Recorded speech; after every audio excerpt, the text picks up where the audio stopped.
গোটা পৃথিবীর মাধ্যমে ধন দৌলত ছেলে সব কিছুর মাধ্যমে যেন তারা জাহান্নাম থেকে বাঁচতে পারে, এই একটা সিস্টেম তারা চাইবে।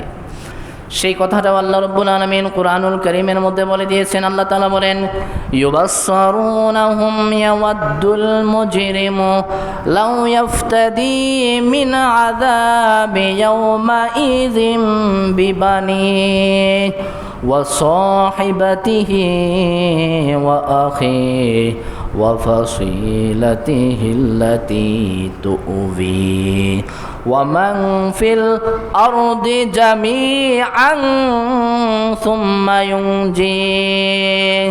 আল্লাহ রাব্বুল আলামিন বলেন, সেদিন জাহান্নামীরা চাইবে ফিদুয়া দিতে এই গোটা পৃথিবীর মাধ্যমে, ওয়া বানি ছেলে সন্তান বন্ধু বান্ধব, অর্থাৎ এই গোটা পৃথিবীটা আল্লাহ তুমি আমার পক্ষ থেকে নিয়ে যাও, আমার ছেলে সন্তান নিয়ে যাও, বন্ধু বান্ধব সব কিছু নিয়ে যাও, তাদের মাধ্যমে হলেও ফিদিয়ার মাধ্যমে হলো তুমি আমাকে এই জাহান্নাম থেকে বাঁচাও। সেদিন বলবে তারা, এটা কি গ্র্যান্টেড হবে বলেন? এই সব কিছু দিতে চাইবে শুধু জাহান্নাম থেকে বাঁচার জন্য। কিন্তু আল্লাহ তাআলা কি বলবেন শুনেন। আল্লাহ রাব্বুল আলামিন বলেন, কাল্লা ইন্নাহা লাযা নাযাআতাল লিশাওয়া। কাল্লা, খবরদার, সাবধান, এই জাহান্নামের আগুন হচ্ছে লেলিহান আগুন, যা একবার লাগলে চামড়া একেবারে পুড়ে ছাই হয়ে যাবে। এই জাহান্নাম থেকে এর কিছু বিনিময়ে হলেও তুমি বাঁচতে পারবা না। জাহান্নামীরা চাইবে এই সব কিছু দিয়ে বাঁচার জন্য।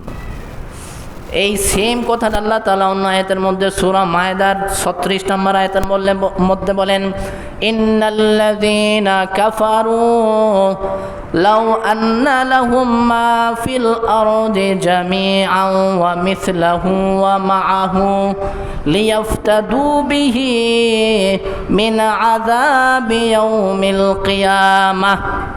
এই লিয়াফতাদু বিহি, এই যে সেম শব্দটা আল্লাহ ব্যবহার করেছেন একেবারে সূরা মাআরিজের মধ্যে, এর আগের আয়াতেও আল্লাহ তাআলা বলেছেন যে তারা ফিদিয়া দিতে চাইবে গোটা পৃথিবী, এই পৃথিবীর সমপরিমাণ আরও কিছু যদি হয়। কেন? মিন আযাবি ইয়াউমিল কিয়ামা, এই কিয়ামতের এই জাহান্নামের শাস্তি থেকে বাঁচার জন্য। কিন্তু সেদিন তারা বাঁচতে, কথা বলেন, পারবে কি? সেদিন কেউ বাঁচতে পারবে না। কেউ বলবে, আল্লাহ আরেকবার দুনিয়াতে পাঠাও, লাউ আন্না লি কাররাতান লানাকুনান্না মিনাল মুমিনিন। প্রত্যেকটা কোরআনের আয়াত আল্লাহ বলেন, আল্লাহ সেদিন জাহান্নামীরা বলবে, আর একবার দুনিয়ার মধ্যে পাঠান, তাহলে আমি একেবারে পরিপূর্ণ মুমিন হয়ে আবার চলে আসব। বলেন, আল্লাহ কি এটা করবেন? আর আমাদেরকে রিপিট পাঠাবেন? এখন আপনি একটু চিন্তা করেন যে আপনি এখন এই যে দুই চক্ষু বন্ধ করলে আমার আপনার জীবনের সব কিছু এখনই ইতি হয়ে যাবে। কথা বলেন, ঠিক না? এখন আপনি মারা গেছেন মনে করেন, এখনই আপনার এলান হয়ে যাবে উনি মারা গেছে।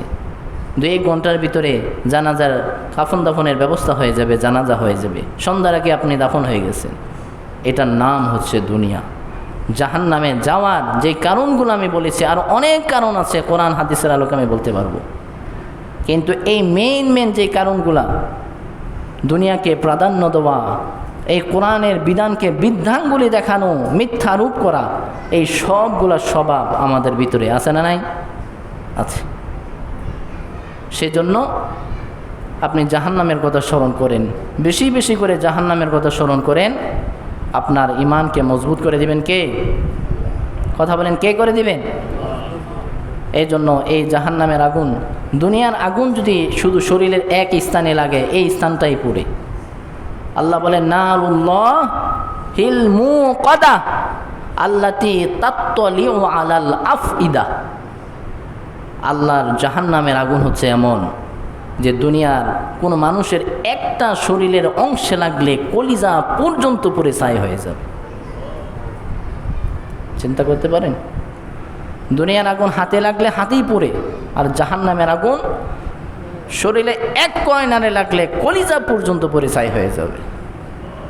আমরা কি পারবো সহ্য করতে? বলেন, কথা বলেন, পারবো আমরা? সেই জন্য এই জাহান্নাম থেকে আমাদেরকে মুক্তি যাওয়ার দরকার আছে না নাই? আমরা কি আমল করতেছি যার মাধ্যমে আশা করতে পারি যে আমি জান্নাতে যাব? এমন কি আমল করেছি বলেন? এমন কি আমল একটা করেছি যে এটার উসিলা আমরা জান্নাতে যেতে পারবো?